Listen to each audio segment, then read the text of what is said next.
Hello everyone, I am back with another episode of Drawing Your OCs. You're going to have to excuse my voice because I've been quite ill for the last week, but I still really wanted to do a Drawing Your OCs for this weekend. And I was actually wondering, maybe I should rename the series to Drawing Your Characters, because most of the time people don't know what OCs mean. I have loads of questions in the comments all the time about what is an OC, and then I was thinking, oh, maybe it would make more sense if it was drawing your characters, but then I was like, well, it's too late now to go and change it, so I don't know what to do really. But yeah, you guys let me know what you think about that, because a lot of people keep asking me what OCs mean, which, by the way, they mean original characters for anyone that's watching and doesn't know. But in today's video, I did last time, and I did the sketch traditionally first, and then I went and coloured it digitally, and you'll see there was a little jump in the video in the first one that you're watching right now, and that was just because my camera shut off and I didn't realise it was really annoying. I wanted to do this but record me sketching out the first bit because a lot of you last time said you would have liked to have seen that. You wanted to see the bit where I was sketching out first, so I made sure to include that this time around. And another thing I was really trying to do this time was I was trying to work on composition, because when people were giving me critiques, one of the things they said I need to work on is composition of my drawings. So obviously I'm kind of taking it in the direction of baby steps. I'm tackling one problem at a time, really. And the first thing I really want to try and work on is composition of drawings. So obviously I'm not going to improve overnight, these aren't perfect, but I think the second drawing definitely is a lot better than the kind of compositions I've been doing lately, but you'll see that at the end of the video. I'm really proud of the second drawing. And anyway, this OC was emailed into me by Sarah, and this is her OC, Penelope. Okay. Penelope is a 15-year-old girl who loves sweets and is best described as a coward. Despite being rather young, she struggles with fear on a daily basis due to her sister's sudden death when she was 14. She lives with her mother and has a few close friends. She is half black, half white, by the way. The story starts when she becomes lucid in a dream, surrounded by sweets-themed bunnies, and quickly finds that she cannot wake up.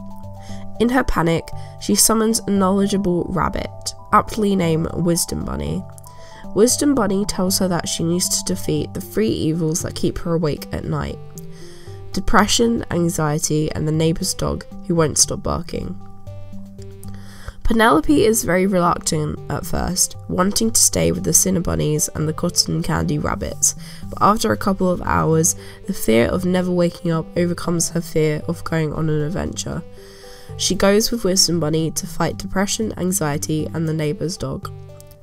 Penelope's name actually means Dreamweaver, which I thought was rather fitting for the character. Over her adventure in the dreams, Penelope overcomes her fears and emerges from her nightmare a stronger person.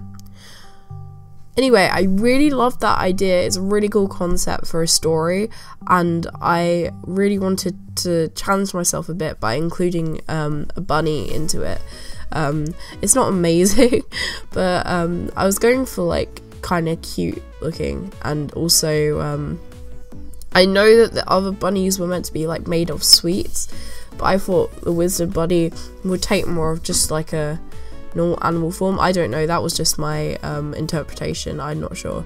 And I also wanted her to be surrounded by these clouds that kind of resemble cotton candy, just because I wanted this all to be dreamlike and resemble sweets, because that was the impression I got when I was reading for it. And this character was just so much fun to draw. It sounds like such a cool story. I would love to read a book of it or see it as a film or something. It sounds really cool. And I like that she emerges a stronger person in the end. It's very just a nice story.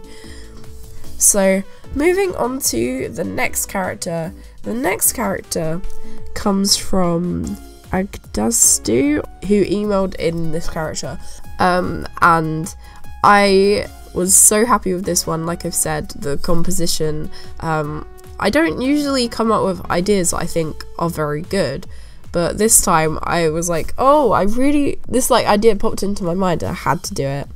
So as you'll notice, I drew like a hand holding a mirror, and then you actually see the OC through the reflection in the mirror as if you're looking through their eyes.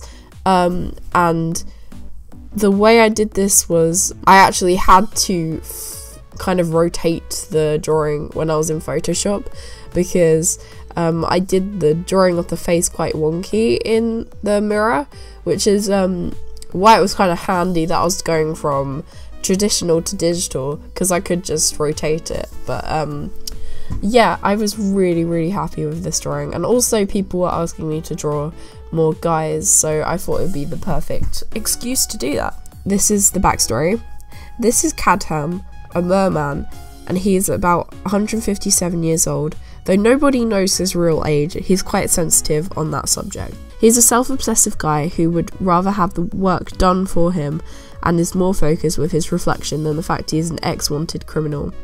He's Celeria, brackets the wingless fairy's partner in crime, her eyes in the ocean. Celeria is a bounty hunter, an assassin if you will, and once she was hired to find Cadham, who had stolen the Sea King's pearls, which are the things that all merfolk are born from.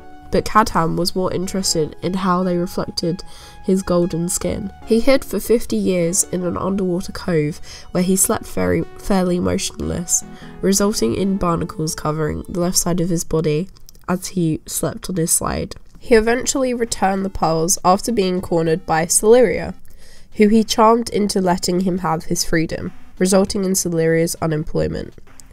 Now he helps her with small jobs to try and get her back into the royal bounty hunters of Ilorium. He is convinced that Celeria has feelings for him and is a flirt.